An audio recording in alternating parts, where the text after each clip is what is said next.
जय श्री कृष्ण। नमस्कार दर्शक बंधु, माधव पवित्र बाणी राशिफल कार्यक्रम में आपण मानक स्वागत करुच्ची। मो ट्यारो रीडर विद्याधर।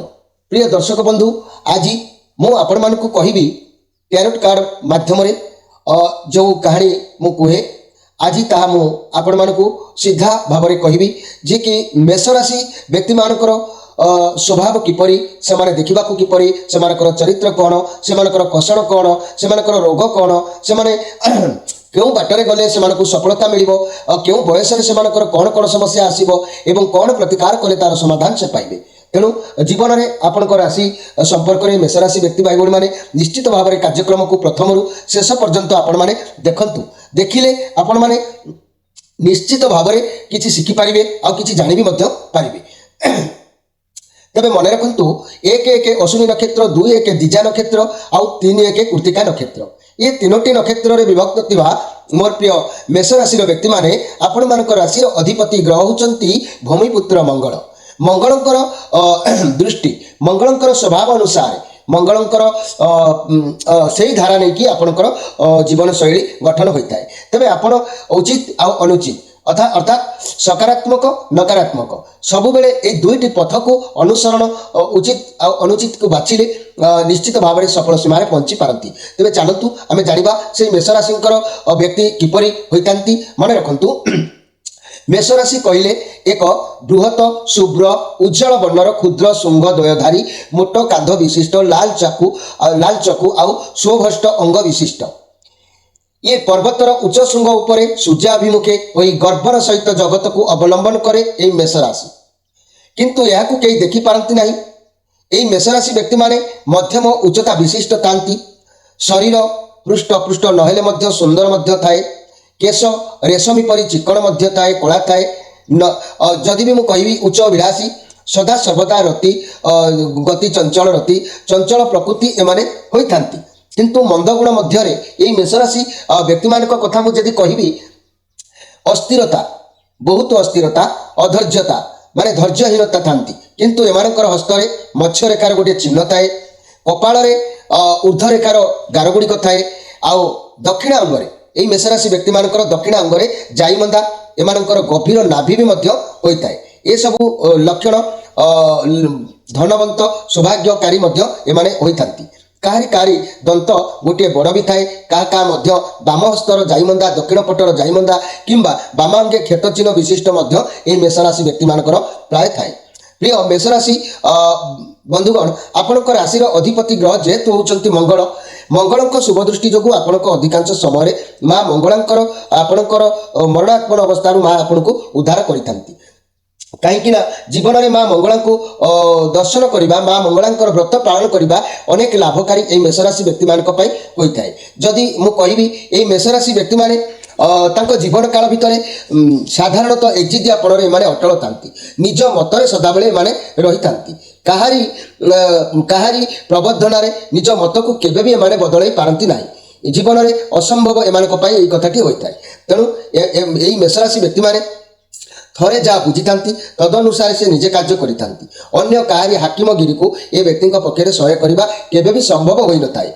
ये व्यक्ति अनेक समय शिर वेदना, मस्तक जंत्रणा प्राय अधिकांश समय एमानकर देखा मिलता है। मेष राशि तीनोटी नक्षत्र में विभक्त होता मोर प्रिय मेष राशि बंधुगण माने जीवन काल मध्य आकस्मिक भाव में मृत्युर भय सम्मुखीन होता है। कहीं किंबा काहारी काहारी को मध्य बात रोगर पीड़ा किंबा कहवाक गले नचेत जल मध्य किसी विपदर संकेत एमानक देखा मिलता है।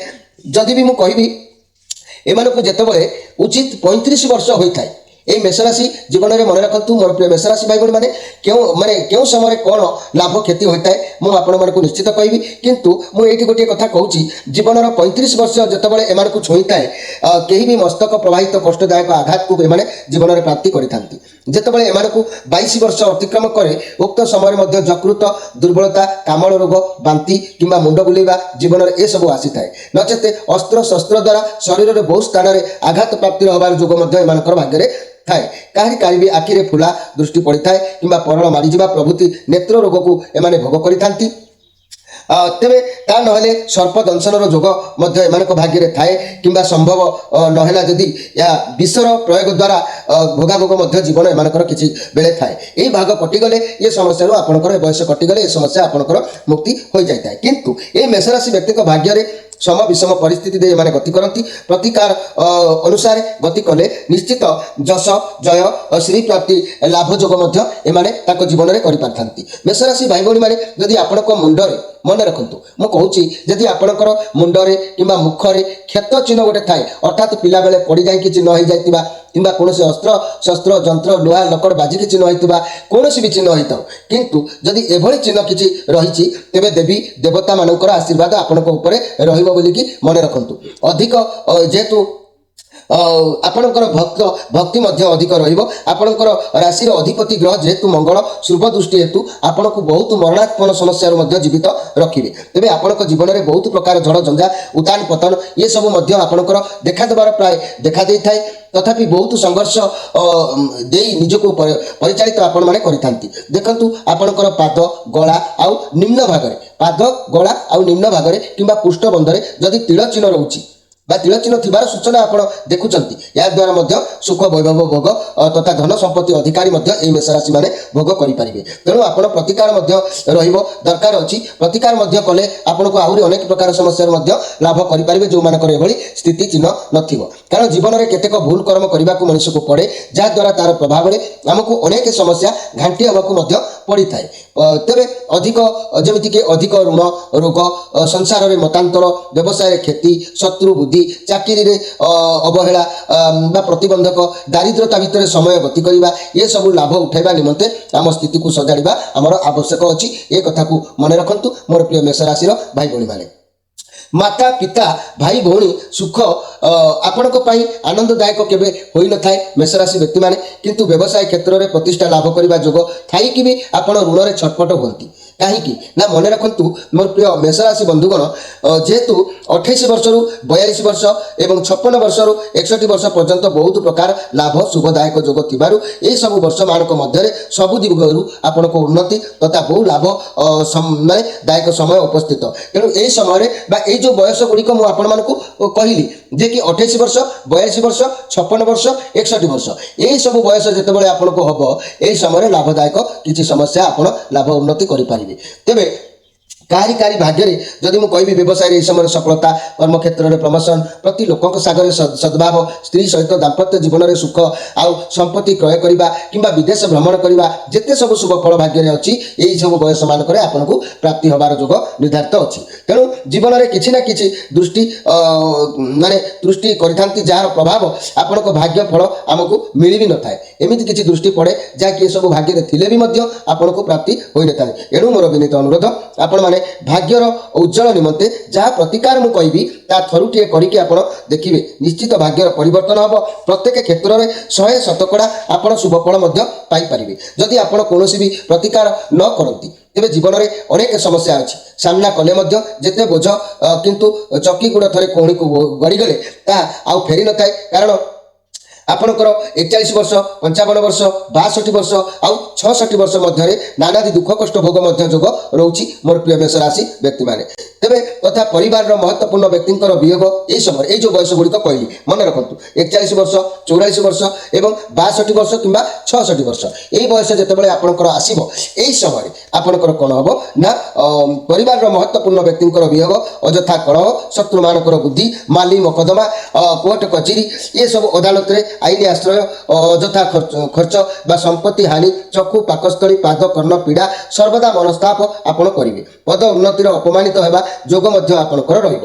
ଏପରି କୌଣସି ଏକ ଗୁରୁତ୍ୱ ରୋଗ ପାଇଁ ଅପରେସନ ଯୋଗ ମଧ୍ୟ ଭାଗ୍ୟରେ ଆସିବାର ସମ୍ଭାବନା ଥାଏ। ତେଣୁ ମୋର ପ୍ରିୟ ମେଷ ରାଶି ଭାଇ ଭଉଣୀମାନେ ଅନୁରୋଧ କରୁଛି କି ପ୍ରତିକାର ଆପଣ କରିବେ ଯଦି ଏସବୁ ସମସ୍ୟା ଏହି ବୟସରେ ଆସିବା ପୂର୍ବରୁ ନିଶ୍ଚିତ ଆପଣ ଉପକୃତ ହେଇପାରିବେ। ତେବେ ମେଷ ରାଶିର ସ୍ୱାମୀ ହେଲେ ମଙ୍ଗଳଙ୍କର ମଧ୍ୟ ରୁଦ୍ରାକ୍ଷର ପ୍ରିୟ ରୁଦ୍ରାକ୍ଷ ରହୁଛି असली तीनिमुखी रुद्राक्षर यह जदि आपण मैंने धारण करुँच जीवन में मंगलमय आपणकर होता है जो नकारात्मक भावना जो खराब मनोवृत्ति एगुड़िक आपंकर अपसरी जाए जहाँ प्रभाव में सकारात्मक जात सृष्टि हुए जार प्रभाव में भाग्य मुंड टेकी छिड़ा हबार संभावना रही है तेज ये तीनिमुखी रुद्राक्षर धारण करने द्वारा उज्जवल आपंकर निश्चित होता है यही रुद्राक्षर धारण कर मंत्र भी अच्छी किंतु यह 108 बार जप कर मंत्र को रुद्राक्षर धारण कले बहुत लाभप्रद निश्चित हे थे व्यवहार कले आपण तार पूर्ण सफलता विषय निश्चित जानीपारे तेरे मोर प्रिय मेष राशि व्यक्ति मैंने जदि भी डेउरिया भितर अर्क गचर वृक्ष को बा चेर को किंबा माणिक प्रबाण रत्न धारण करती विशेष भाव में सुखी जीवन में हेबे एथिरे किछि ना कहीं सुखी हेबे ना आपणक मन भितर जो खराब प्रकृति अच्छी ताकू एगुड़िक सब दूरीभूत कर दे थाए तेणु शुभ फल आपको प्राप्ति होता है जदि भी कई भाई भौणी मैंने रत्न धारण कर मोर प्रिय मेष राशि व्यक्ति मैंने राशि अधिपति ग्रह मंगल कारण रक्त पित्त समस्त रोग देखा देता है जादू भगंदर ग्रहण अस्थि भांगा रक्तस्राव हवा अग्नि हेतुक द्वाई किंवा अर्श रोगर जंत्रणा आपन को भोग करने को पड़ता है तेज यार प्रतिकार सुगंधि गचर मूल को जदि भी आप धारण करेंगे निश्चित उपकृत आपण मैंने तेरे मोर कहबार कथा जहाँ भी आपण जीवन में लाभ अच्छी जहाँ भी आपण जीवन में क्षति अच्छी तेरे ये मेष राशि व्यक्ति हूँ 12टी राशि व्यक्ति कहीं भी हूँ किंतु कौन जीवन में घटे ए कथा जी सृष्टि करचंती से जानते से भी तार प्रतिकार भी करचंती व्यक्ति जब उचित मार्ग में अतिक्रम करे ताकू निश्चित भाव में सफलता मिलता है तेरे जदि कौन भाग्य विडंबना होता है जो मानक भाग्यर भागफल न मिलला से माने प्रचुर धन लाभ सहित व्यवसाय में पूर्ण सफलता कर्म प्रमोशन प्रति लोकों सहित संपर्क ये सब प्राप्ति करने जदि प्रतिकार न करेंगे ताले हुए तो कर्म ठीक थे भी हम कर्म जब ठीक नथिबो एगुड़िक तो से भोग हाथ निश्चित चलीज तेणु जदि आम देखा 23 वर्ष ठारू 26 वर्ष 28 वर्ष पर्यंत समान भाग्य उदय आपंकर गति करते जो मैंने 23 वर्ष भितर अच्छा जो मैंने 26 वर्ष भितर अच्छा जो मैंने 28 वर्ष भितर अच्छा एमानक भाग्य ना उच्च ना नीचर थाए एमानक भाग्य समान उदय भाव में गति करें तेणु यही वर्ष मानक गृह रे आनंद विवाह उत्सव गृह रे किंबा भूसंपत्ति क्रय करबा नूतन गृह निर्माण करबा कर्म क्षेत्र में पदोन्नतिर लाभ आ स्त्री पुत्र सुख विदेश भ्रमण अर्थ लाभ एमिति अनेक प्रकार लाभान्वित सूचना एमानक जीवन में आसी थाए जदि खराब समय कथा मु पुणी थे दोहरे कि कहि आपको तेरे 22 वर्ष 21 वर्ष 41 वर्ष 55 वर्ष 62 वर्ष 66 वर्ष ये हूँ खराब समय परिस्थिति तथापि नानादी दुख कष्ट परिवार महत्वपूर्ण व्यक्ति वियोग इमिति अनेक समस्या आपंकर देखादेव तेणु ए वर्ष मान पूर्व आपण मैंने प्रतिकार करने आवश्यक अच्छी मेष राशि महिला मान कथा जदि मुझे किसी मात्रा ताले मन रखु मेष राशि जात महिला माने सौंदर्य वंशर गाड़ी माने कि सर्वदा गर्व अनुभव करते तर्कप्रिय बहुत एमाने होइतांती चतुरता सहित सब कार्य एमाने करितांती समस्त ऊपर कर्तृत्व विस्तार करी अभिलाष प्राय एमानकर थाए एमाने जीवन में अनेक भलमंद घटना भोग करी शेष मृत्यु होती किंतु प्रतिकार प्रति क्षेत्र में प्रतिकार कले तेरे से अश्विनी नक्षत्र हो दिजा नक्षत्र हो कृतिका नक्षत्र हो तीनोटी नक्षत्र व्यक्ति माने प्रतिकार कले भूमिपुत्र मंगल संतुष्ट रहिले निश्चित भाव में आपन लाइफ रे बहुत उन्नत सीमा पहुंची पारे प्रतिकार मुझे आपको कहली आप जहाँ जहाँ प्रतिकार कही भितर किसी आपण मानतु देखिए निश्चित भाव में आप जो जो बयस आप पाद देते से बयस अनुपात जो घटना घटवा कथा अवश्य ता आपन को लाभान्वित कराइब माने जदि आपनकर खराब समय थाए भल समय प्रभाव पकेब किंबा खराब परिस्थिति जदि आपनकर गति करुच्ची परिवर्तन आनिबार साहाय्य करिवो निश्चित प्रति क्षेत्र में भगवान जेतेबेले आमको जन्म देइचंती खाद्य भी आम पई बंचिबा पई देइचंती जल भी आम पई देइचंती रहिबा भी पई बासगृह भी देइचंती सेही भली प्रत्येक ग्रह नक्षत्र को संतुष्ट करबा निमित्त विभिन्न प्रकार उपाय मध्य कराइचंती ताहाकु जे मानिला ठाकुर न मानिले नाही तेणु आपण माने जदि भी किसी अधिक प्रतिकार जानवा चाहते आपण मैंने आपणकर यही नंबर दि जाइए नंबर में जोगाजोग करी आपण मैंने अधिक प्रतिकार जानीपारे मेष राशि व्यक्ति मैंने आपण मान विदाय नहीं रोची नमस्कार।